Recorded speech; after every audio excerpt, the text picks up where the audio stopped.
ये देखने में आता है कि जब फंडामेंटल राइट का वोलेशन होगा तो सिर्फ हाई कोर्ट में जा सकते हैं 32 में, और सिर्फ फंडामेंटल राइट के वोलेशन पर ही। लेकिन अगर हमें हमारे किसी अदर राइट का ही क्या कहते हैं वोलेशन हुआ है तो वहां पर कहाँ जाएंगे हम जाएंगे हाई कोर्ट में 226 के अंदर। तो 226 में दोनों है, फंडामेंटल राइट के लिए भी जा सकते हैं और एनी अदर राइट के लिए भी जा सकते हैं, तो इसीलिए मतलब उसका ये जुडिशियल। डायरेक्टली तो नहीं जा सकते ना, डिस्ट्रिक्ट से तो होके ही जाना पड़ेगा। नहीं नहीं, यहाँ पे डिस्ट्रिक्ट का नहीं है कुछ भी, यहाँ पर पावर ही सिर्फ हाई कोर्ट और सुप्रीम कोर्ट को है। जो मैडम रीट करते हैं हम लोग, रीट। हाँ, जो रिट होती है, जो 5 रिट है। वकील भी देगा, अगर आप पे पैसे नहीं है तो वकील भी देगा सुप्रीम कोर्ट। बिल्कुल। तो यहाँ पर इनका क्या कहना है, इनका ये कहना है कि भैया वैसे तो आपको कहाँ जाना चाहिए, आपको हाई कोर्ट पहले जाना चाहिए, और उसके बाद अगर हाई कोर्ट आपको रेमेडी नहीं दे रहा है तो फिर आपको सुप्रीम कोर्ट जाना चाहिए।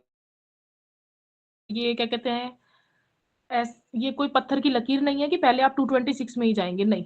अगर आप वहां पे कोर्ट को सफिशिएंट रीजन या सफिशिएंट ग्राउंड दिखा देते हैं तो वो भी आपको रेमेडी दे देगा, वो ये नहीं कहेगा कि पहले हाई कोर्ट में जाओ। लेकिन अगर आप सीधा ही सुप्रीम कोर्ट जाने की सोचो तो वो ये कहता है कि भैया हाई कोर्ट भी चले जाते, हाई कोर्ट देख लो पहले, अगर रेमेडी ना मिले तो आ जाना। और ये उसके ओरिजिनल जुडिक्शन में आता है, आर्टिकल 32 में, खुद एक व्यक्ति के द्वारा सुप्रीम कोर्ट में जाना। क्यों? क्योंकि आपको भी पता है कि उसका ओरिजिनल जुडिक्शन नहीं है, व्यक्ति वहां सीधा नहीं जा सकता है, वहां तो स्टेट या स्टेट के बीच का कोई मैटर है, स्टेट या सेंटर के बीच का कोई मैटर है, दो स्टेट या दो अलग स्टेट के बीच का कोई मैटर है, तो वहां पे तो स्टेट और सेंटर की पार्टी होती है, कोई इंसान पार्टी नहीं होता ओरिजिनल जुडिक्शन में, वो तो अपीलेट जुडिक्शन रखता है ज्यादा। चलिए आर्टिकल 32 मैं पढ़ती हूँ, और आर्टिकल 32 बात करता है remedies for enforcement of rights conferred by this part, है ना, वो उपचार जो इस पार्ट के यानी कि पार्ट 3 के अंदर दिए गए राइट्स को एनफोर्स कराने के लिए जरूरी है। The right to move the Supreme Court by appropriate proceedings for the enforcement of the rights conferred by this part is guaranteed। ठीक है, तो आप कहाँ जा सकते हो, सीधा सुप्रीम कोर्ट जा सकते हो इस पार्ट के अंदर दिए गए राइट्स को एनफोर्स कराने के लिए। सेकंड ये कहते हैं the supreme court shall have power to issue directions और ऑर्डर्स और रिट। तो सुप्रीम कोर्ट के पास ये पावर है कि वो इसके लिए कोई निर्देश दे सकता है, कोई आदेश दे सकता है, रिट जारी कर सकता है, including writs in the nature of. अच्छा, अब इन्होंने जो है आपको 5 रिट बताई गई है कि वो कौन कौन सी रिट है जो सुप्रीम कोर्ट इशू करता है, जारी करता है, including writs in the nature of habeas corpus. पहली रिट आती है आपकी habeas corpus, HABEAS, habeas CORPUS, habeas. Ma'am ये जो कल पढ़ाया था आपने कॉलेज में वही आप कंटिन्यू कर रहे हो? हाँ वही, अगर आप कल कॉलेज आए थे तो बिल्कुल ठीक। हाँ ये वही है, हैबियस कॉर्पस। सेकंड है आपकी मैंडमस, MANDAMUS, मैंडमस। थर्ड है आपकी सर्शियोररी, CERTIORARI, सर्शियोररी। फोर्थ है आपकी prohibition, PROHIBITION, prohibition. And the last one is quo warranto, QUOWARRANTO, quo warranto. तो ये 5 रिट्स हैं, whichever may be appropriate for the enforcement of any of the rights conferred by this part, जो भी उचित लगे वो जारी की जा सकती है सुप्रीम कोर्ट के द्वारा। मैडम इसको डिस्क्राइब कर देंगे ये पांचों को एक बार थोड़ा सा? ये तो मैंने सिर्फ पढ़ा है अभी, यही इसी का तो खेल है पूरा, ये क्वेश्चन कैसे लिखोगे 20 मार्क्स का, जब तक इन ये रिट्स नहीं पता होंगी तो क्वेश्चन कैसे बनेगा, बन ही नहीं सकता है। तो ये हर बार ही आता होगा ना? तो हर बार आएगा, 20 मार्क्स में आएगा। ओके।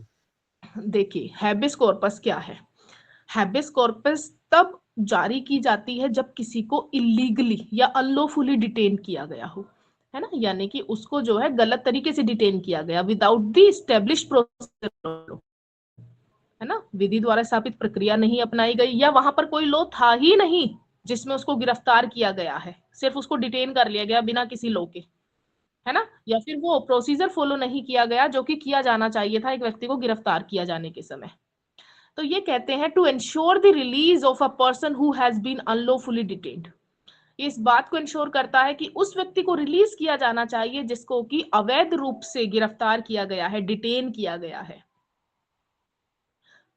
अगर मैं, ये लैटिन वर्ड है हैबियस कॉर्पस, इसका मीनिंग होता है to have a body, to have a body, to have a body का अर्थ यहाँ पर है कि जो बॉडी है उसको कोर्ट के सामने पेश कीजिए। जिसको आपने पकड़ा है, जिस शरीर को आपने पकड़ा है, उसको कोर्ट के सामने पेश कीजिए, सुप्रीम कोर्ट के सामने पेश कीजिए या हाई कोर्ट के सामने पेश कीजिए। तो to produce a body in front of the supreme court और हाई कोर्ट। 226 में हाई कोर्ट जारी करेगा और 32 में सुप्रीम कोर्ट जारी करेगा। इसमें आप बिल्कुल क्लियर रहने चाहिए। तो to have a body means to produce a body in front of supreme court और हाई कोर्ट।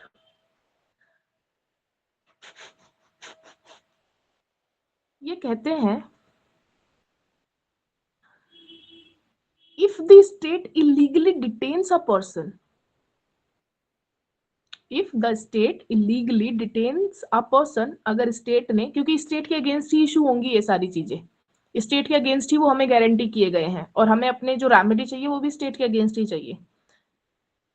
तो ये कह रहे हैं अगर स्टेट किसी को इलीगली डिटेन करता है, पुलिस किसी को इलीगली डिटेन करती है, तो then such an individual by himself, यानी वो व्यक्ति जिसको पकड़ा गया है अपने आप और थ्रू हिज रिलेटिव्स, अपने रिश्तेदारों के द्वारा या और फ्रेंड्स या अपने फ्रेंड्स के द्वारा, can use the writ of habeas corpus for the release of that person.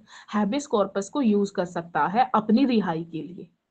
तो हैबिस कॉर्पस की जो रिट है उसके लिए आवेदन कौन कर सकता है? एक तो खुद वो व्यक्ति जिसको गिरफ्तार किया गया है, या फिर कोई उसका रिलेटिव कर सकता है, या कोई उसका फ्रेंड कर सकता है। ठीक है, ऐसा नहीं कि वही करेगा जिसको जेल में बंद किया गया है। इनका कहना है कि कोई भी कर सकता है। क्यों? क्योंकि आप किसी की पर्सनल लिबर्टी को सस्पेंड नहीं कर सकते हो, आप किसी को भी बिना बात के अंदर नहीं कर सकते हो। इसके थ्रू सुप्रीम कोर्ट और द हाई कोर्ट, यानी कि सुप्रीम कोर्ट या high court ask the detaining authority, जो डिटेन करता है उस अथॉरिटी से ये पूछता है कि that on what basis the person was detained, that on what basis the person was detained, किसके आधार पे ये गिरफ्तार किया गया था, वो लॉ बताइए, वो प्रोसीजर बताइए। Is there any law? और अगर नहीं है तो उसको तुरंत छोड़ने का आदेश देगा। If the basis is found to be unreasonable, ये कहते हैं if the basis is found to be unreasonable then the detention ends. अगर जो आधार है वो अनरीजनेबल मिलता है तो जो डिटेंशन है वो उसी समय समाप्त हो जाएगा, जो अवरुद्ध उसको किया गया है वो उसी समय समाप्त हो जाएगा। And he is to be released with immediate effect, और वो तुरंत रिलीज हो जाएगा। He is to be released with immediate effect.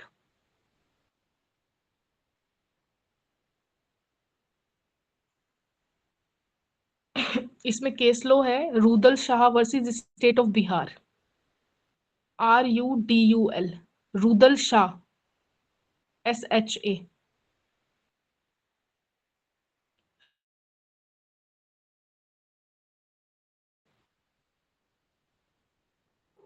AIR 1983 supreme court.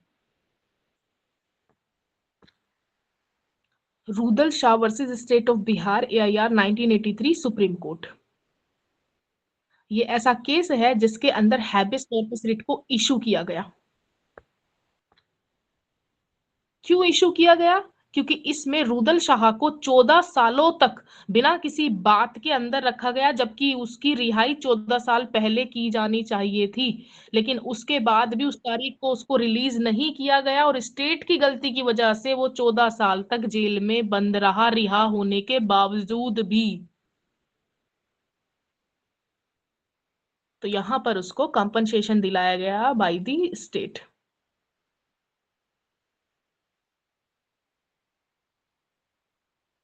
क्योंकि उसको 14 साल तक बिना किसी बात के अंदर रखा गया, कोई आधार नहीं था।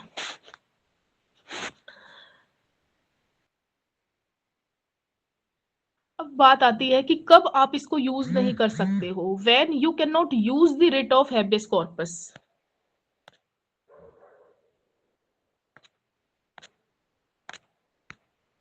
कब यूज नहीं किया जा सकता?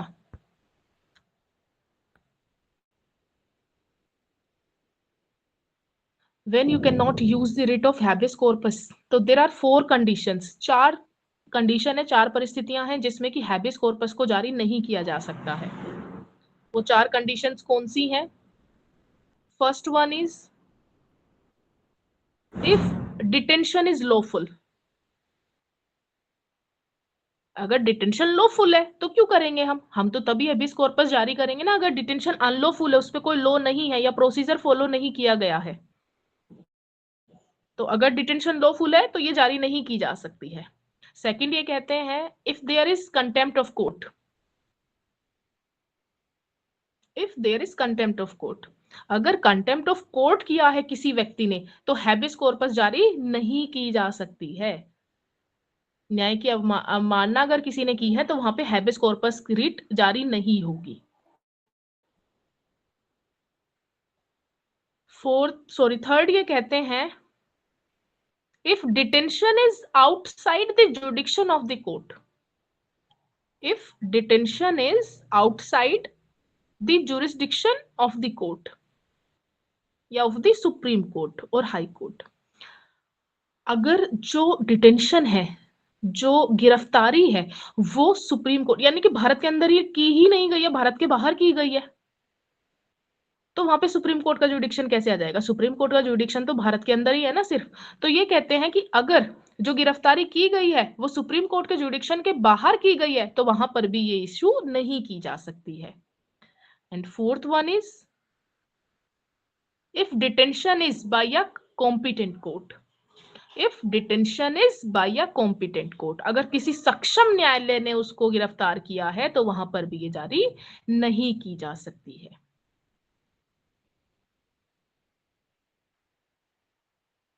मैम ये if there is contempt to court जो लिखाया है उसका कोई एग्जांपल बता सकते हैं? देखिए कंटेम्प्ट ऑफ कोर्ट यानी कि मान लीजिए कोई व्यक्ति है और उसने जो कोर्ट का ऑर्डर है उसको फॉलो नहीं किया, ओबे नहीं किया, कोर्ट ने उसको एक बार नोटिस दिया लेकिन उसने फिर भी ओबे नहीं किया, तो कोर्ट ने क्या किया? उसको सिविल जेल में डाल दिया। क्यों? क्योंकि उसने कोर्ट के ऑर्डर को फॉलो नहीं किया था। तो वहां पर वो व्यक्ति हैबियस कॉर्पस की रिट जारी नहीं करवा सकता है सुप्रीम कोर्ट या हाई कोर्ट से कि जी मुझे तो इन्होंने जेल में बंद कर दिया बिना किसी कारण के। क्यों किया है? क्योंकि आपने कंटेम्प्ट ऑफ कोर्ट किया है, इसीलिए ये हैबियस कॉर्पस आपको नहीं मिल सकती है ना। मान लीजिए खिलाफ उसने पब्लिकेशन किया है कोई भी, या उसने न्याय के खिलाफ मतलब न्याय के अगेंस्ट कुछ बोला है या किसी जस्टिस के अगेंस्ट कुछ बोला है या किसी डिसीजन या जजमेंट के अगेंस्ट कुछ बोला है और उसका पब्लिकेशन किया है और वो गलत है, जो भी बोला है वो गलत है। मान लीजिए वो प्रेस में खड़ा होके कोई व्यक्ति ये बयान देता है कि जो हमारी जुडिशरी है वो सिर्फ और सिर्फ रिच लोगों के पक्ष में फैसले देती है और जो गरीब वर्ग है, जो वर्किंग क्लास है, वो उससे त्रस्त है और वो सप्रेस है। तो ये क्या है? ये कहीं ना कहीं दूसरे व्यक्तियों को क्या किया जा रहा है जुडिशरी के प्रति कि भैया विश्वास मत करो, जुडिशरी कुछ नहीं होती है, न्याय नहीं मिलता। एक तरीके से ये मन में भावना दिलाई जा रही है दूसरों के। तो ये क्या है? कंटेम्प्ट ऑफ कोर्ट, एक क्रिमिनल कंटेम्प्ट है। अगर आप जुडिशरी के खिलाफ कुछ भी बोलते हो ऐसा वैसा गलत। हाँ, अगर आप रीजनेबल बोल रहे हो, किसी तर्क के आधार पे बोल रहे हो तो ठीक है, लेकिन ये कहते हैं कि गलत नहीं बोल सकते हो आप।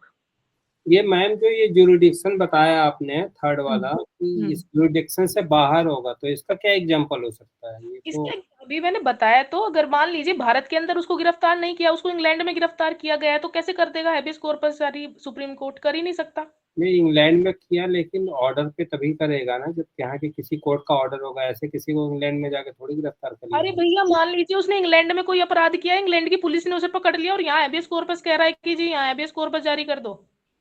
तो अच्छा वहीं का हुआ है तो उससे ठीक है। ठीक है ना, अगर उसके जुडिक्शन से बाहर है तो वो नहीं करेगा। कोई भी मैडम इसमें सेकंड और फोर्थ जो है वो तो फर्स्ट वाले में कवर हो रहे हैं, लॉफुल डिटेंशन है वो तो। हाँ, तो डिटेंशन इज लॉफुल में इसका मतलब है कि, लेकिन आपको फिर भी बताना पड़ेगा एग्जामिनर को कि डिटेंशन लॉफुल है तब भी। और अगर मान लीजिए कंटेम्प्ट ऑफ कोर्ट स्पेसिफिक मामले होते हैं कंटेम्प्ट ऑफ कोर्ट के, तो उसमें भी उसको हैबियस कॉर्पस यूज नहीं कर सकते। मान लीजिए लॉफुल में क्या आता है? मान लीजिए किसी को भी बीएनएस के अंदर गिरफ्तार किया गया है, किसी को व्हीकल एक्ट में किया गया है, किसी को किसी एक्ट में किया गया, तो दैट इज लॉफुल। ठीक, यहाँ पर है contempt of court. Contempt of court एक अलग एक्ट है 1971 का, और उसमें सिविल और क्रिमिनल कंटेम्प्ट दो तरीके की बताई गई है।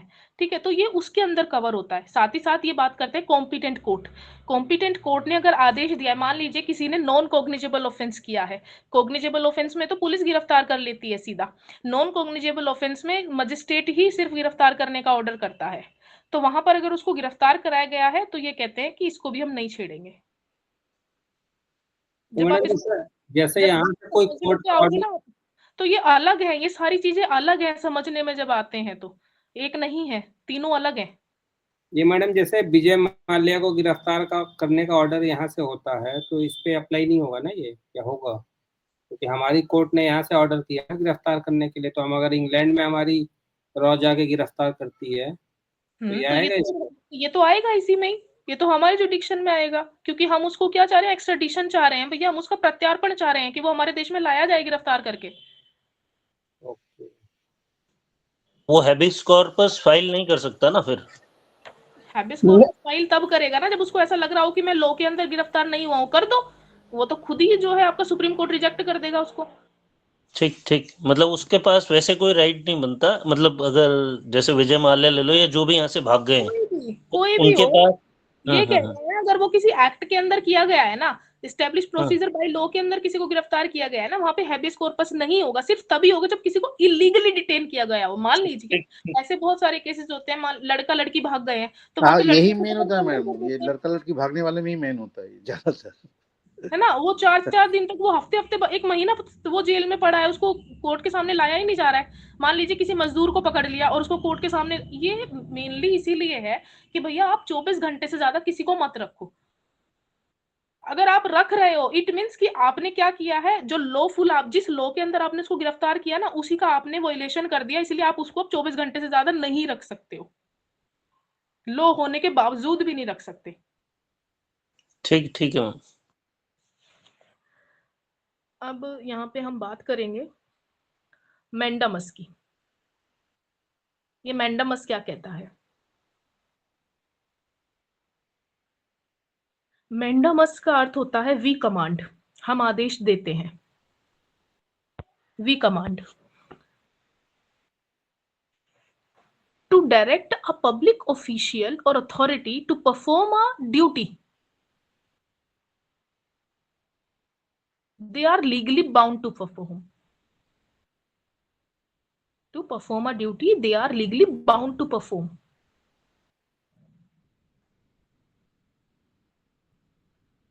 इसके द्वारा सुप्रीम कोर्ट और high court, supreme court article 32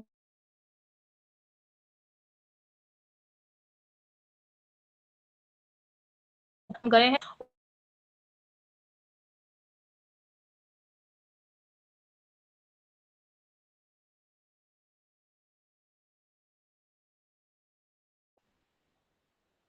वो उसको करनी ही पड़ेगी। क्यों? क्योंकि वो या तो एक कॉन्स्टिट्यूशनल ड्यूटी है या किसी एक्ट के थ्रू उसको दी गई ड्यूटी है,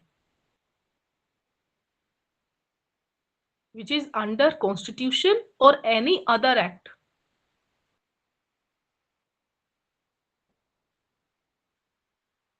तो जो या तो किसी एक्ट के थ्रू उसको दी गई है या कॉन्स्टिट्यूशन के थ्रू उसको दी गई है।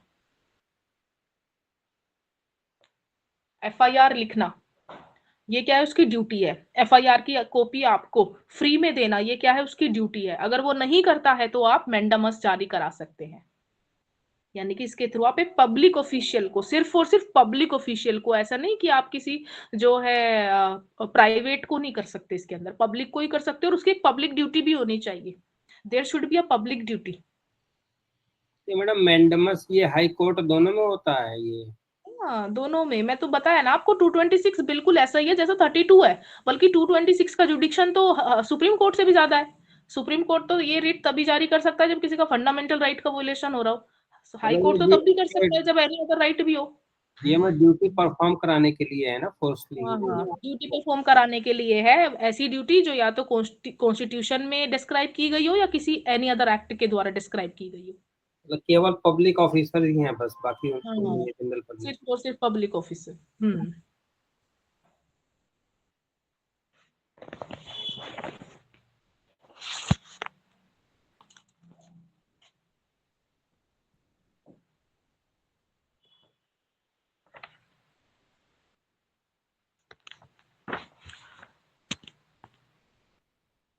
अब हम बात करेंगे यहाँ पे आपकी थर्ड रिट की। थर्ड रिट क्या कहती है? सर्शियोररी, CERTIORARI, सर्शियोररी। सर्शियोररी इसका कोई मैंडेमस का मैम कोई केस लॉ है? केस मैंडेमस के लिए केस लॉ तो है आपका, कोई है?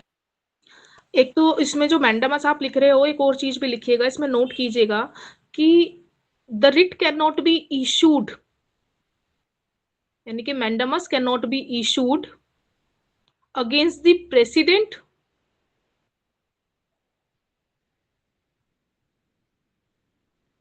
and governor of any state.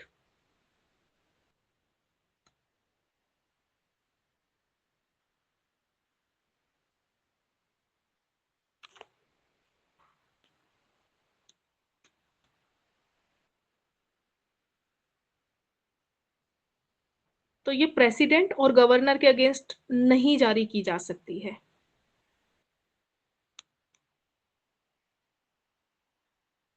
इसके अंदर अगर मैं केस लॉ की बात करती हूँ तो एक केस है इसमें, Gujarat state financial corporation,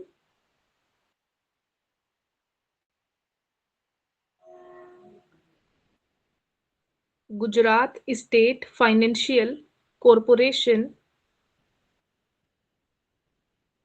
versus lotus hotels,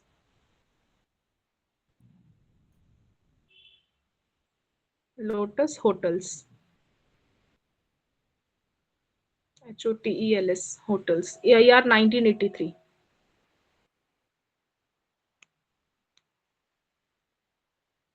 इसके अंदर जो गुजरात स्टेट फाइनेंशियल कॉरपोरेशन है, इसने फंड रिलीज करने का वादा किया था लोटस होटल्स को कि आप जो कंस्ट्रक्शंस का कार्य कर रहे हैं पब्लिक के लिए, उसमें हम आपको ये फंड रिलीज करेंगे। तो ठीक है, लोटस होटल ने वो कार्य शुरू किया और जब उन्होंने उनसे फंड की डिमांड की तो गुजरात स्टेट फाइनेंशियल कॉरपोरेशन ने उनको फंड रिलीज करने से मना कर दिया और कहा कि हम फंड रिलीज नहीं करेंगे। तो यहाँ पर जो लोटस होटल्स है वो सीधा हाई कोर्ट चला गया और उसने ये कहा कि हमने इनके बिहाफ पर ही क्या किया था, इसका कार्य शुरू किया था, कंस्ट्रक्शन शुरू किया था, लेकिन अब ये डिनाई कर रहे हैं फंड रिलीज करने से। तो यहाँ पर सुप्रीम कोर्ट ने गुजरात स्टेट फाइनेंशियल कॉरपोरेशन को बाउंड किया और कहा कि ये आपकी पब्लिक ड्यूटी है कि आप फंड रिलीज करें, इसलिए ये आपको परफॉर्म करनी पड़ेगी।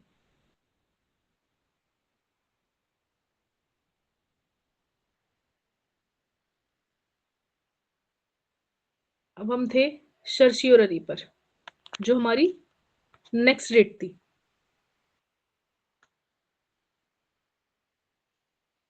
सर्शियोररी लैटिन शब्द है और इसका अर्थ होता है टू बी सर्टिफाइड, किसी चीज को सर्टिफाई करना, प्रमाणित करना, टू बी सर्टिफाइड,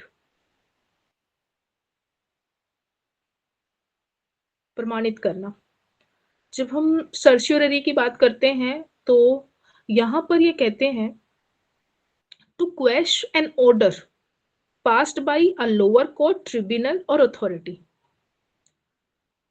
यानी कि किसी भी लोअर कोर्ट, ट्रिब्यूनल या अथॉरिटी के ऑर्डर को क्वेश करना, उसको निरस्त करना।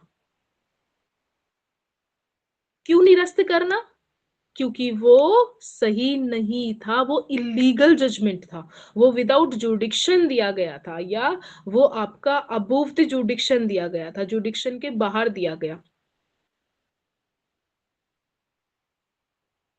तो जब जुडिक्शन ही नहीं है और हम वहां पर जजमेंट सुना रहे हैं तो नहीं सुना सकते, इलीगल हो जाएगा। तो ये कहते हैं supreme court and high court can command the lower courts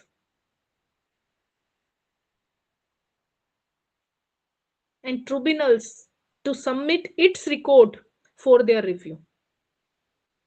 supreme court और हाई कोर्ट आदेश दे सकते हैं लोअर कोर्ट्स और ट्रिब्यूनल को कि वो अपना रिकॉर्ड, वो अपना अभिलेख कोर्ट के सामने प्रस्तुत करे, उसके रिव्यू के लिए, उसके पुनर्विलोकन के लिए। वो देखना चाहते हैं कि आपने जो डिसीजन दिया है वो सही है या गलत है। और ऐसा वो इटसेल्फ अपने आप भी कर सकते हैं या किसी की एप्लीकेशन पे कर सकते हैं जो कि इससे क्या हो, एग्रीड हो, सॉरी एग्रीड हो, हाँ जी, एग्रीव्ड हो, यानी कि जो इससे पीड़ित हो, एग्रीव्ड हो, तो ये कहते हैं कि भैया एग्रीव्ड पर्सन या इटसेल्फ, वो दोनों ही कंडीशन में वहां पर उसको रिव्यू करने के लिए अपने सामने मंगा सकते हैं। मैडम जिसमें FIR क्वेश होता है वो इसी पॉइंट में आता है क्या? FIR को भी आप क्वेशी करा सकते हो, क्योंकि उसको भी वो नहीं करा सकते ना, कैंसिल नहीं करा सकते, कोई कुछ नहीं कर सकता। तो वहां पर आप जो कराते हो ना, वो इनहेरेंट पावर में कराते हैं, इसमें नहीं कराते, क्योंकि इसमें सिर्फ और सिर्फ जजमेंट ही होगा। क्या इसमें ज्यूरिडिक्शन और जजमेंट दो आएंगे बस? देखिए, इसमें सिर्फ और सिर्फ कोर्ट के अगेंस्ट ये जारी की जाएगी, पुलिस के अगेंस्ट नहीं की जाएगी ना। तो FIR किसने लिखी? पुलिस ने लिखी। उसको जब आप क्वेश कराते हो तो वो इनहेरेंट पावर में कराते हो, हाई कोर्ट की इनहेरेंट पावर, जैसे 482 CRPC। तो 482 CRPC क्या इनहेरेंट पावर है हाई कोर्ट की, कि वो जो है जैसा चाहे वैसा कर सकता है। तो 482 में आप आवेदन करते हो कि वो अपनी इनहेरेंट पावर में इसको क्वेश कर दे। इसमें डिसीजन आएंगे केवल इस वाले। इसके अंदर सिर्फ और सिर्फ कोर्ट के डिसीजंस आएंगे, कोर्ट के जजमेंट आएंगे जो उसने दिए हैं। मैम और इसमें मैम कोई ये टाइम 482 मैम इसमें कोई टाइम लिमिट भी होती है कि मतलब जो लोअर कोर्ट ने कोई डिसीजन दिया है उसको मतलब क्या कहते हैं सरसरी लगा के मतलब 1 महीने बाद या साल भर 2 साल बाद? देखिए, ये माना जाता है कि ये जो रिट है, ये एक तो इतनी जल्दी से कोई भी व्यक्ति इसको रिट का पता नहीं होता। हम मान लो कि सर्शियोरी लगानी है कि भैया कोर्ट ने जो है गलत डिसीजन दिया है, तो सबसे पहले हम कहाँ जाते हैं? हाई कोर्ट के पास जाते हैं, और हाई कोर्ट में जाते हैं रिवीजन के लिए, और जहां पर अपील का प्रोविजन होता है तो अपील में चले जाते हैं। लेकिन यहाँ पर ये सिर्फ और सिर्फ तभी यहाँ पर जा सकते हैं जब हम इस बात से बिल्कुल सहमत हैं कि हाँ, जो डिसीजन दिया गया है वो इलीगल है। और ज्यादातर मामलों में ये इटसेल्फ जो सुप्रीम कोर्ट या हाई कोर्ट है उसके डिसीजन को अपने आप मंगाता है। और ऐसी कोई टाइम पीरियड नहीं दिया गया है, बस ये कहा गया है कि आप जितना जल्दी हो सके उतना जल्दी आए। ऐसा नहीं कि आप 1 साल बाद, 2 साल बाद या 4 साल बाद आ रही हैं। उसका ये मतलब टाइम बार्ड नहीं है, तो इस मतलब ये कहने का पर्पस है कि ये एक तरह से लूप होल है इक्विटी अप्लाई हो या जाता है। एडवांटेज है? देखिए, इक्विटी का प्रिंसिपल है, वो अप्लाई ओके। हो जाता है। इक्विटी का प्रिंसिपल ये कहता है कि जितना जल्दी आप कोर्ट में जाएंगे उतना जल्दी आपको न्याय मिलेगा। और अगर आप कोर्ट में बाद में जाते हैं, सोकर जाते हैं, तो कोर्ट डिनाई कर देगा कि आप जो है सही समय के अंदर कोर्ट में नहीं आए, तो अब हम आपको रेमेडी नहीं दे सकते। अगर उस बंदे के पास जेन्युइन हाँ, फैक्ट्स अगर हैं तो जेन्युइन, चल जाएगा। बिल्कुल चल जाएगा। ये तो ओवरनाइट होते हैं, मतलब हाथ पे हाथ किया जाता है। बिल्कुल चल जाएगा अगर उसके पास सफिशिएंट ग्राउंड है। देखिए, अगर ये बात आती है CPC के मतलब सिविल केसेस के अंदर, तो सिविल केसेस में क्या होता है, एक तो ये कब जारी की जा रही है, ध्यान रखिएगा, ये रिट तभी जारी की जा रही है जब किसी व्यक्ति के फंडामेंटल राइट का वोलेशन हुआ हो। तो यहाँ पर अगर हमें ऐसा लगता है कि ये जो डिसीजन दिया गया है उससे किसी व्यक्ति के फंडामेंटल राइट का वोलेशन हो रहा है, तभी वो यहाँ पर जाएगा। और अगर अब उसके जैसे फंडामेंटल राइट का मैम वोलेशन हम नहीं हो रहा है तो वो जा ही नहीं सकता। अब हम जैसे बात करें कि जो नॉर्मल जो जनता है, नीचे की जो जनता है, उसको तो पता नहीं है कि मेरा क्या राइट हो खराब है या क्या नहीं हो रहा है, और वो उसका राइट फंडामेंटल डिविएट हो गया और उसको कभी कोई समझदार व्यक्ति टकराया और उसने एनालिसिस करी कि भाई ये जो डिसीजन है ये कोर्ट ने गलत दिया है और लोअर कोर्ट ने ये गलत डिसीजन निकाल दिया है। अब उसे ये अब इसका तो कोई टाइम बार्ड है नहीं, क्योंकि वो तो इलिटरेट है या उसे नॉलेज नहीं है। अब वो 4 साल के बाद भी मिल सकता है, 2 साल के बाद भी मिल सकता है। तो अगर वो उस समय क्या वो ये जो कोर्ट लोअर कोर्ट ने डिसीजन लिया है उस गरीब आदमी का, उसको चैलेंज करने के लिए सरसोई जा सकता है, ये जानना है। बिल्कुल जा सकता है, लेकिन वकील किस लिए रखे जाते हैं? वकील इसीलिए रखे जाते हैं ताकि वो अपने जो क्या कहते हैं अपने क्लाइंट हैं उनको सही सलाह दे सकें, क्योंकि वो पढ़े लिखे इंसान होते हैं।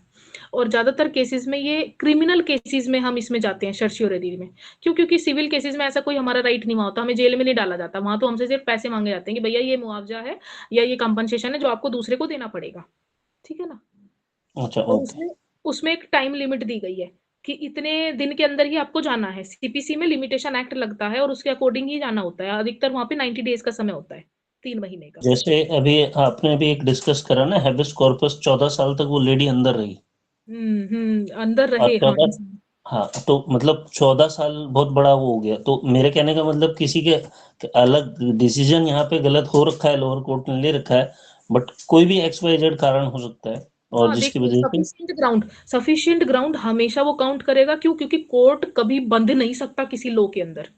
कोर्ट की ठीक जो ठीक इनहेरेंट पावर है ना, वो ऐसी चीज है कि जो डिस्क्राइब नहीं हो सकती कहीं पे भी, ठीक ठीक ठीक है मैम, और वो उसके थैंक अंदर है। अगर वो चाहे तो वो 20 साल पुरानी, और हाँ क्रिमिनल केसेस में मैं आपको बता दूं टाइम लिमिट नहीं है।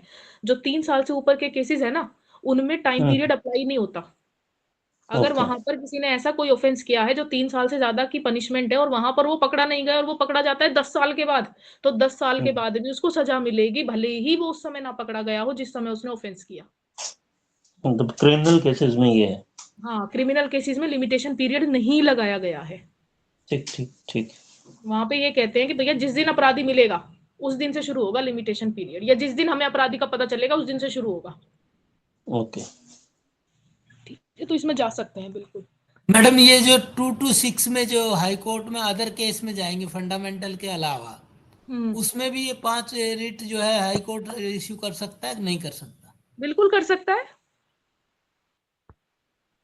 हाई मतलब कोर्ट और तो केस में भी, और और केस में केस भी कर में सकता? और केस में भी कर सकता है।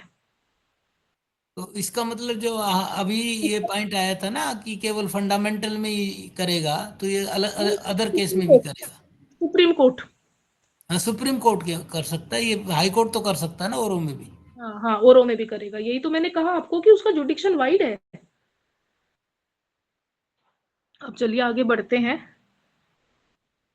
और ये ज्यादातर, ये जो सर्शियरी और प्रोहिबिशन है, ये 2 रिट है, और इन दोनों को जुडिशियल रिट बोला जाता है। और ये खासकर जो है कहीं ना कहीं अपने कंट्रोल में रखने के लिए, जो आपकी सबॉर्डिनेट कोर्ट्स हैं उन अपने कंट्रोल में रखने के लिए जारी की जाती हैं, कि वो भैया हमारे कंट्रोल में रहिए। ऐसी रिट्स हैं जिनके थ्रू उनसे सवाल जवाब किए जा सकते हैं कि क्या किया आपने, कैसे दे दिया ये गलत।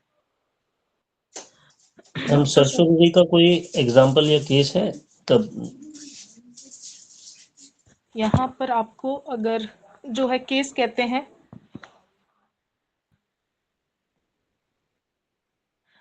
एक केस है इसमें, सूर्यदेव रॉय वर्सेस रामचंद्र रॉय।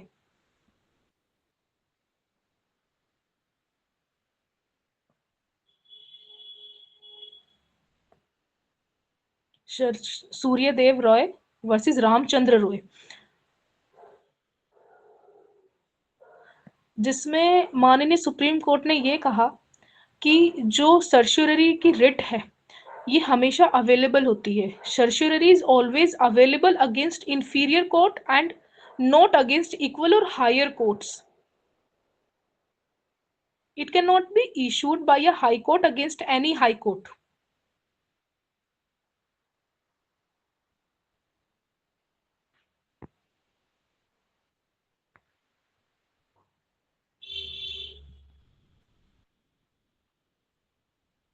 इस केस में वैसे हुआ क्या था मैम कि हाई कोर्ट के ऑर्डर को ही हाई कोर्ट में डाल दिया था?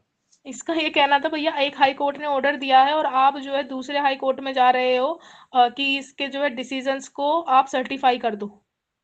तो मतलब हाई कोर्ट का ऑर्डर अगर करना है तो हमें सुप्रीम कोर्ट ही जाना पड़ेगा, है ना? हाँ बिल्कुल, ये हायर कोर्ट में जाना ये पड़ेगा। सेकंड बेंच में जाते हैं तो ये सब क्या होता है, जो दो जज एक साथ बैठते हैं? हाँ हाँ, वो जो बेंच बनी हुई है, इनका ये कहना है ना तो आप इक्वली बेंच में ही वो कर सकते। मान लीजिए फर्स्ट एक बेंच का, सिंगल बेंच का डिसीजन है तो आप डबल बेंच में उसको चैलेंज कर सकते हो, लेकिन सिंगल बेंच में ही चैलेंज नहीं कर सकते इक्वल लेवल पे। ओके, ये इनका मतलब। ये केस का नाम एक बार रिपीट कर दीजिए ma'am. Suryadev Roy versus Ramchandra Roy.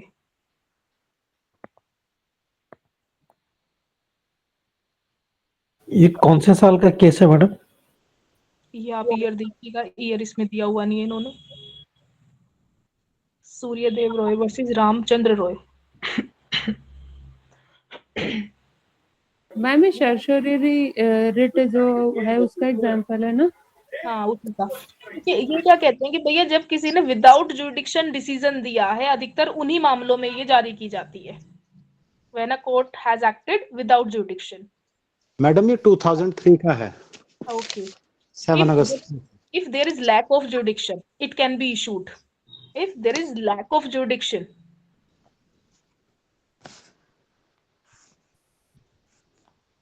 Jurisdiction का अभाव जहां होता है ना, वहीं पे इसको जारी किया जाता है।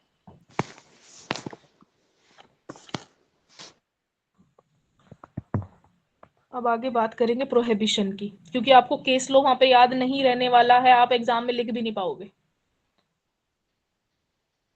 मैं प्रोहिबिशन की अगर बात करती हूँ तो प्रोहिबिशन का मीनिंग होता है टू फॉरबिड,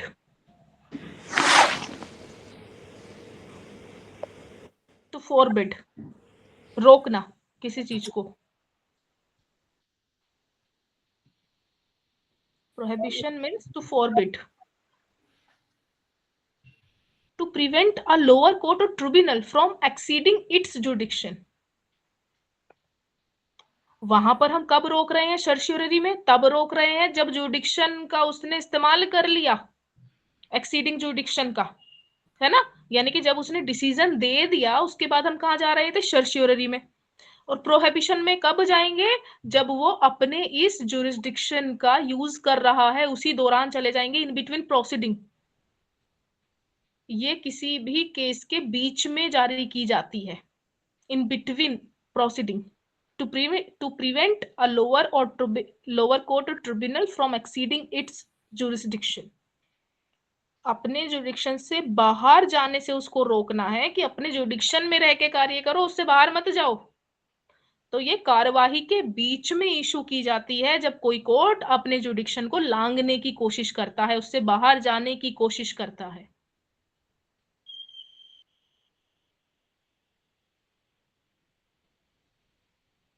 तो दोनों रिट कोर्ट के अगेंस्ट ही जारी की जाती है, किनके? सबऑर्डिनेट कोर्ट्स और ट्रिब्यूनल। ध्यान रखिएगा, ये जुडिशियल रिट है दोनों, सर्शियरी after the decision and prohibition in between proceeding, during the proceeding, yes, है ना, प्रिवेंशन बेटर देन क्योर। मतलब मैडम मैंने केस किया, क्राइम कहीं और हुआ, अब मैं अपने सहूलियत की जगह पे मैंने केस डाल दिया, दैट इज वही बोल रहे हैं ना, जो मैंने जुडिशियल गलत हो गया। नहीं जहाँ नहीं, एक्ट ऑफ क्राइम जहाँ पे हुआ केस वहीं पे होना चाहिए। नहीं नहीं, वो तो है 0 FIR, चलो कोई बात नहीं, आपने जो है कहीं और भी डाल दिया, वो चीज तो अलग है। ये कहते हैं, मान लीजिए कि जो कोर्ट है उसका जुरिडिक्शन है 7 साल की पनिशमेंट देने का, और उसने पनिशमेंट जारी कर दी 10 साल की, ओके ओके ओके है ना, नहीं कर सकता। मान लीजिए अच्छा, ये जुडिशियल का जुरिडिक्शन है, ओके ठीक है। हाँ, जुडिशियल का। मान लीजिए जो कोई ऑफेंस हुआ है वो हुआ था आपका गाजियाबाद के अंदर, और आपने FIR कर दी कहीं भी जाके, तो वो FIR तो उस वाले थाने में आ जाएगी जहां पे हुआ है। लेकिन ऐसा नहीं है कि वहां की कोर्ट उसको सुन ले। कोर्ट कहाँ की सुनेगी? जहां ऑफेंस हुआ है वही कोर्ट सुनेगी, दूसरी कोर्ट नहीं सुन सकती। हाँ मैडम, इसमें मजिस्ट्रेट का भी होता है ना, जो फर्स्ट क्लास मजिस्ट्रेट होते हैं, वो सेकंड क्लास वाले का नहीं, ये भी आएगा। सेकंड क्लास होते हैं, CJM होता है, सेशन जज होता है, बिल्कुल, है ना। मान लीजिए कोई फर्स्ट क्लास का केस है, उसको सेकंड क्लास कैसे सुन लेगा? क्योंकि सेकंड क्लास के पास पावर 1 साल तक की, फर्स्ट क्लास के पास पावर है 3 साल तक की, तो वो 3 साल का थोड़ी ना दे देगा। वहां पे उसके पास पावर है 5,000 के जुर्माने की, वो 10,000 लगा ही नहीं सकता फर्स्ट क्लास। वो 10,000 तो सिर्फ वही लगा सकता है second class, sorry first class वाला, सेकंड क्लास नहीं लगा सकता। मैम, जो पनिशमेंट अभी आपने बोला 7 साल से 10 साल की, मतलब वो 7 साल दे रहा है, उसकी पावर 10 साल की दे रहा है, 7 साल की पावर। तो अगर क्राइम एक है तो वो मतलब जज के हाथ में भी होता है साल बढ़ाना, नहीं ना? देखिए, अगर उसमें ना आपका एक CRPC में प्रोविजन है कि कोई भी जो मजिस्ट्रेट है अपनी जो पावर है, अगर उसने ऐसे ऑफेंस किए हैं जो कि 1 से ज्यादा हैं, तो अपनी जो पावर है उससे दुगनी सजा दे सकता है, उससे ज्यादा नहीं। मान लीजिए उसको पावर है 7 साल की, तो वो 14 साल तक की दे सकता है। लेकिन मतलब वहां कोई पर भी हाँ, नहीं कोई भी नहीं, वो अपनी दुगनी। अगर मान लीजिए मतलब मुझे सपोज लोअर कोर्ट है, 6 साल दे सकती हूँ। लोअर कोर्ट को 5 साल देने की इजाजत है, तो जजमेंट करके उसको 10 साल तक दे सकता है, राइट? 10 साल तभी और देगा वही जब केस, उसने 1 से ज्यादा क्राइम किए हैं, वो देखेगा पहले कैटेगरी हाँ कौन सी है। मतलब वो उसको एनालाइज करेगा, तो 5 से वो 10 भी कर सकता है। पर यही केस अगर सुप्रीम कोर्ट में गया, उसकी 7 साल की पावर है, तो वो 14 साल भी दे सकता है, बाकी चीजों को देखते हुए। यही कहना चाह रहे हैं? सुप्रीम कोर्ट के पास तो अनलिमिटेड पावर है, सुप्रीम कोर्ट में तो मैटर जाएगा ही नहीं, क्योंकि मैटर तो वहीं जाएगा जहां जीतने का मामला होगा। मान लीजिए नहीं, प्रोविजन जैसे लोअर, अभी लोअर, एक एग्जांपल मैं बोलता हूँ कि लोअर कोर्ट ने पनिशमेंट देने की उसको पावर 5 साल की थी, उसने 7 साल की दे दी। अब ये यहाँ से इसने प्रोहिबिशन लगाया और वो पहुंच गया हाई कोर्ट। जब वो प्रोहिबिशन लगा के हाई कोर्ट पहुंचा, तो रीजन यही हुआ प्रोविजन पहुंचने का कि भी 5 का था इसका पावर, इसने 7 साल की सजा दे दी है। अब तो ये सर्शियोरली लग गया क्योंकि वहां पे जजमेंट हो गया।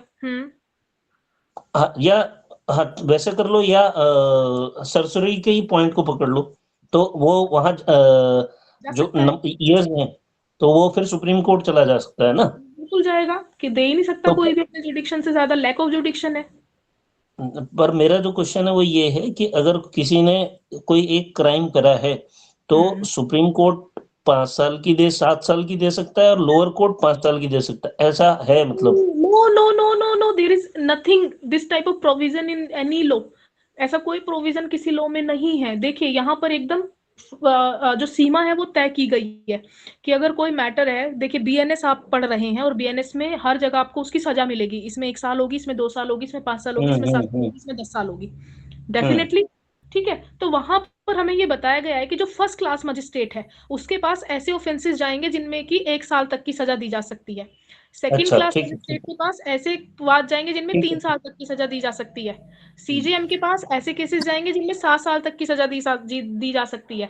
सेशन जज के पास ऐसे केसेस जाएंगे जिनमें की उम्र कैद दी जा सकती है और 14 साल तक की सजा दी जा सकती है, और यहाँ तक कि मृत्युदंड भी दिया जा सकता है। तो सारी पावर तो सेशन जज के पास ही खत्म हो गई। ठीक है, और उसको अप्रूव कराना पड़ेगा, लेकिन जब वो मृत्युदंड देता है हाई कोर्ट से, और हाई कोर्ट जब अप्रूव कर देगा तभी मृत्युदंड वहां से अप्रूव होगा। ओके, यहाँ पे वो एनालिसिस कर देगा पर रेफर फिर वो ऊपर के कोर्ट को करेगा कि क्योंकि उसकी पावर में नहीं है। हाँ, वो मृत्युदंड लिख देगा कि मैंने इसको मृत्युदंड दिया है, लेकिन ये जो है हाई कोर्ट के अप्रूवल के अंडर है। जब वो अप्रूव कर देगा तो ये फाइनल होगा। ठीक ठीक ठीक ठीक है, सुप्रीम कोर्ट के पास कुछ नहीं ऐसा है। मैडम केस भी तो एज पर ग्रीवियंस फाइल होता है ना, जो एडमिशन जो सजा इसीलिए तो बताई गई है भैया, कहाँ पे जाओगे, ये सजा ही डिसाइड करती है कि कौन से कोर्ट में मुकदमा लगेगा। चलिए अब इससे आगे बढ़ते हैं। तो ये दोनों रिट क्या है, प्रोहिबिशन जो है जो ड्यूरिंग द प्रोसीडिंग जारी कराई जाती है। अगर हमें ऐसा लगता है कि जो कोर्ट है वो अपने जुडिक्शन से बाहर जा रहा है, उसके पास जुडिक्शन नहीं है लेकिन वो फिर भी मैटर को सुन रहा है, तो हम प्रोहिबिशन लगा देंगे ताकि डिसीजन आने से पहले ही उसको सही रास्ता दिखा दिया जाए, या वो जो मैटर है वहां से लेके उस कोर्ट को दे दिया जाए जिसको की जुडिक्शन है। अब आखिरी रिट की बात करते हैं, क्यू वारंटो की। क्यू वारंटो क्या कहती है? क्यू वारंटो का लिटरली मीनिंग होता है बाय वोट अथॉरिटी। किस अथॉरिटी से? By what authority.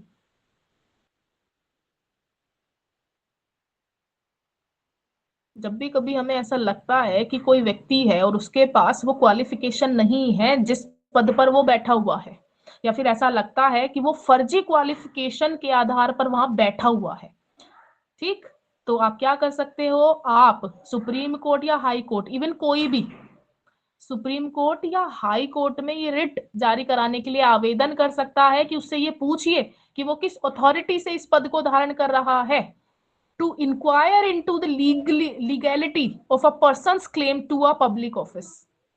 जो पर्सन पब्लिक ऑफिस को क्लेम कर रहा है उसकी क्या लीगैलिटी है, उसको इंक्वायर कीजिए।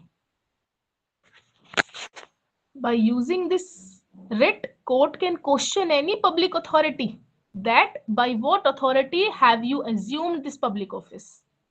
किस अधिकार से आप इस पब्लिक ऑफिस को धारण करते हैं उसका जवाब हमें दीजिए, लेकिन वो पब्लिक ऑफिस होना जरूरी है, एक क्या कहते हैं लोक पद होना जरूरी है, एक सरकारी पद होना जरूरी है। किसी प्राइवेट एजेंसी अथॉरिटी के अगेंस्ट आप इसको जारी नहीं करा सकते हैं।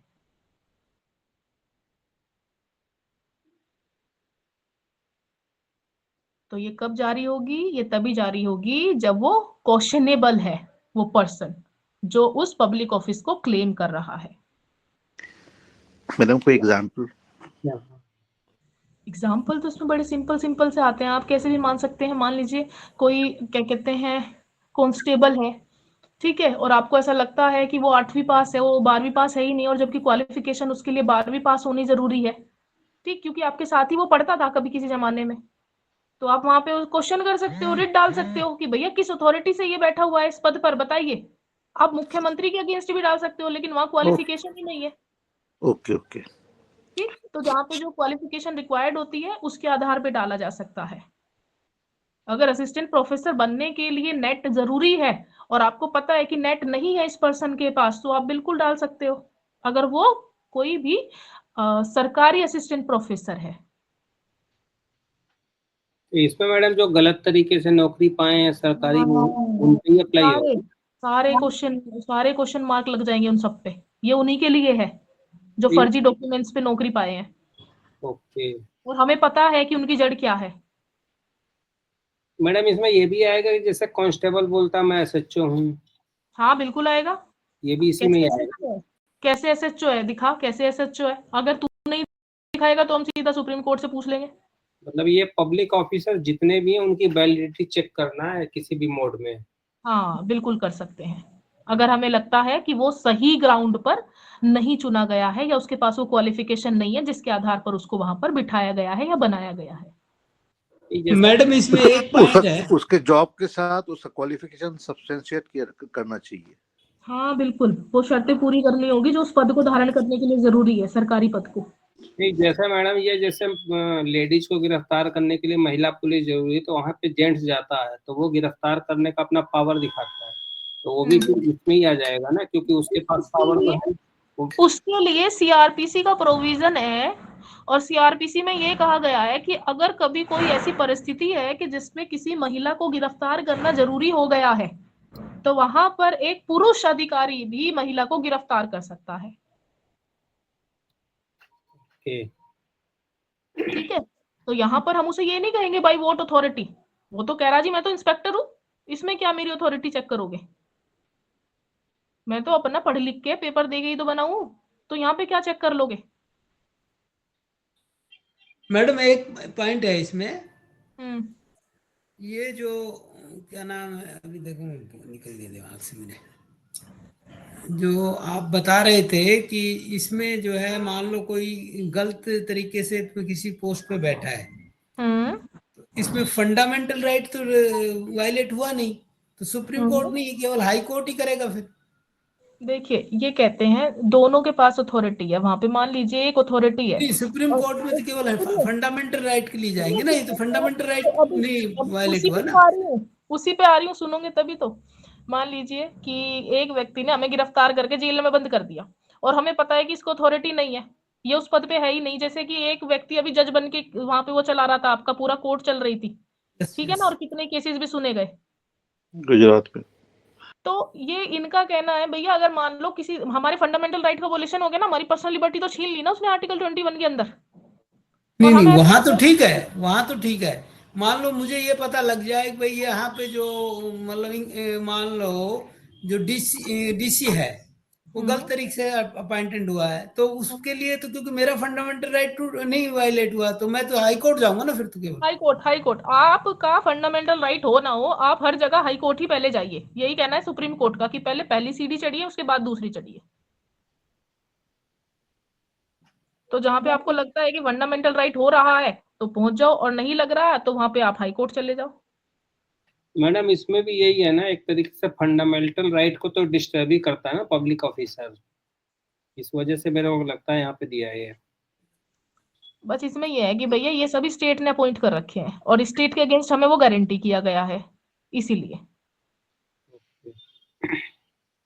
If title is defective then he has to vacate the office, और अगर उसका टाइटल जो डिफेक्टिव पाया जाता है तो उसको वो ऑफिस खाली करना पड़ेगा, immediate effect, with immediate effect, तुरंत। मैडम एक बात और बताएं प्लीज। हाँ जी।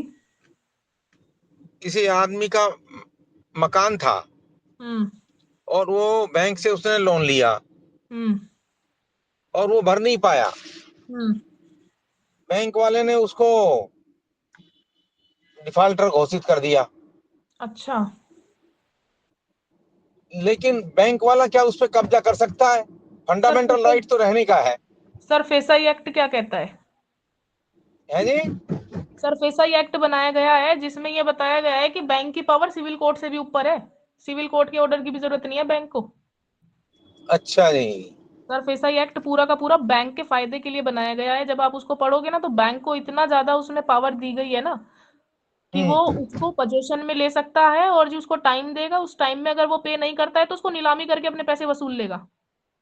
अच्छा जी। मैडम वो तो ट्राइब्यूनल के थ्रू आना पड़ेगा ना। पर ये तो गलत है, मुझे लगता है फंडामेंटल राइट तो आदमी का रहने का है। नहीं नहीं, कैसे तो रहने का है फंडामेंटल राइट? इसको तो फंडामेंटल, सुरेंद्र जी, फंडामेंटल राइट रहने का तो है, पर उस हाँ जी। राइट के साथ वो चीज को मॉर्गेज करके अपनी उस चीज का यूज भी तो कर रहा है ना, मनी जब उसने लिया। लेकिन तो ये उसके जो कोरोना में टर्म बहुत सारे कंडीशन, लोग थे जो परेशान हो गए हाँ और जिनका बिजनेस खत्म हो गया, हाँ ऐसे में तो उनको छूट मिली है। हाँ, तो छूट मिली लॉकडाउन थी। जब लॉकडाउन सुरेंद्र जी जब लगा, तो उसके लिए बैंकों ने 3 महीने तक ईएमआई नहीं ली, रीस्ट्रक्चरिंग हाँ दी, जी। बहुत सारी चीजें दी। मतलब ऐसे 3 महीने में किसी से ईएमआई नहीं मांगी गई, ना ठीक कोई बात। उस पे, और कम से कम साल भर तक तो कोर्टों ने ऑर्डर ही पास नहीं करे पोजीशन के, ना हाँ बेचने जी, हाँ के जी, ना हाँ जी। पोजीशन लेने के, बहुत सारी चीजें करी, नहीं तो क्योर सी हो जाता। ठीक है। अभी क्या ठीक वो है। डायरेक्ट कब्जा कर सकता है बैंक? पहले तो शायद बैंक ट्राइब्यूनल के थ्रू केस होके नहीं फिर नहीं, अब तो पूरा बैंक को पावर दी गई है सरफेसाई एक्ट के अंदर। बैंक ये डायरेक्ट कब से वो है? बैंक डायरेक्ट कब्जा कर नहीं सकता है। करता है वो पहले, नहीं नहीं करता नहीं है वो, पहले नोटिस पे नोटिस भेजता है, हाँ, और जब मजबूर हो जाता है उसके बाद उसको करना पड़ता है। जो टाइम उसके लिए पीरियड है हम लोग देखो, शायद जाते हैं शायद कोर्ट में ना, उसके रिलीफ के लिए, वो शायद बैंक ट्राइब्यूनल होता है। हाँ, तो वहां पर आप जा रहे हैं, नहीं तो बैंक के पास तो इतनी पावर है कि वो जब चाहे उसको पकड़ के नीलाम कर देगा अपने नोटिस वोटिस दे के टाइम नहीं, पे। हाँ नोटिस देखो समय पे, प्रोसेस तो जैसे कोर्ट में बने वैसे ही बैंक के लिए भी अभी बने। अभी मैडम डिग्री का कुछ नहीं है, मॉर्गेज प्रॉपर्टी के जो है वो तो डिग्री होता है, डिग्री होने के बाद तो नीलामी करेगा ना। सर आपने रजिस्ट्रेशन डॉक्यूमेंट भी तो उसके पास रखे हुए हैं। मॉर्गेज कहाँ? आपने तो लोन के आधार पे लिया हुआ मकान। आपने तो लोन फ्रॉड लिया, वाले आप उस केसेस मकान पे के होता ऊपर, है। तो मकान के ऊपर अगर आप लोन नहीं जमा करोगे तो उसका वो कब्जा अच्छा, करेगा उसके ऊपर। मैं अपना बिजनेस का बात कर रहा हूँ। तो मैम इसमें ये जो विजय माल्या टाइप है उन पे तो कोई हाथ ही नहीं डाल रहा बैंक जो है, ये छोटे छोटे उसके लिए जो आप बता वो रहे तो हो हरसिटी में वो लोग ये उनके हाथ में ही है। कुल मिला के कानून भी गरीब आदमियों के लिए ही है। भैया हमने आपको कल एक टॉपिक पढ़ाया था क्लास में, जूरिस्प्रूडेंस का टॉपिक था, मार्क्स और जी मार्क्स की थ्योरी थी, कैपिटलिस्ट थ्योरी थी। उसका ये कहना था कि जो लॉज बनाए जाते हैं वो रिच पर्सन को रिच करने के लिए बनाए जाते हैं और पुअर पर्सन को पुअर करने के लिए बनाए जाते हैं। तो जिसके हाथ में पैसा है उसका लॉ है और उसके लिए लॉ है। हाँ जी, मार्क्स थ्योरी में ना मैम। और अगर आप ही किसी गरीब को, मान लो कि अल्लू अर्जुन की जगह कोई गरीब आदमी होता ना, वो जेल से नहीं आ सकता था एक दिन में। ठीक है, अगर कोई भी वो 14 सेलिब्रिटी साल या वाला कोई नेता एग्जाम्पल अभिनेता। दिया, ये बिहार वाला, क्या? बिहार का जो आपने एग्जाम्पल दिया था अभी, जो 14 इयर्स रुदल शाह वाला मैम। ये हाँ, तो वो एक देख लो, आम आदमी था बिहार का, कैसे आ ही नहीं पाया जेल से बाहर, उसको पता ही नहीं, 14 साल गवा दिए उसने अपने बेचारे ने जेल में। रुदल शाह मैडम उसी पे मूवी बनी है लग रहा, ये तो कौन सी मूवी है ना, शाहरुख खान वाली? क्या पठान? नहीं नहीं, वो अच्छा वीर उसकी जारा वीर जारा नहीं है वो। वीर जारा तो अलग स्टोरी है, वो तो पाकिस्तान में उसको पकड़ लेते हैं गलत तरीके से। अच्छा मैडम, लॉ में जितने भी लॉ में अभी तक हम लोगों ने क्लास किए हैं, मुझे एक चीज समझ में आ रहा है कि कोई लॉ कोई परफेक्ट तो है नहीं, जैसे चाहे कोई भी मैनिपुलेट कर लेगा। नहीं, लॉ परफेक्ट अगर हो जाएगा तो एक बात तो बताओ, वकीलों की तो दुकान बंद हो जाएगी। लॉ में परफेक्ट है, बट उसको इंटरप्रेट करने वाला वकील पुजारी है एक तरह से। जूरिस्प्रूडेंस में अभी तो लॉ ज्वाइन किया है, साइंस नहीं है। परफेक्ट कुछ नहीं हो सकता इस धरती पे, क्योंकि इंसान ही परफेक्ट नहीं है तो लोग कैसे बनाएगा वो परफेक्ट? तो हर जगह कुछ ना कुछ डिफेक्ट रहेगा, और उस डिफेक्ट से ही सब चीजें जो है आगे बढ़ती रहेंगी। अगर डिफेक्ट नहीं होगा तो चीजें रुक जाएंगी, थम जाएंगी। जो परफेक्ट है उसका परफेक्ट होना ही उसका डिफेक्ट हो जाता है। मैडम ये क्लास ज्वाइन करने से पहले लगता था कि नियम, ये कानून बहुत स्ट्रांग है, अब लगता है कि इसमें तो कुछ स्ट्रांग है ही, स्ट्रांग वाली बात ही नहीं है कुछ भी। मेरी क्लास से ही आपको ये लग रहा है बस। सर अपना विश्वास जमाए रखो सर।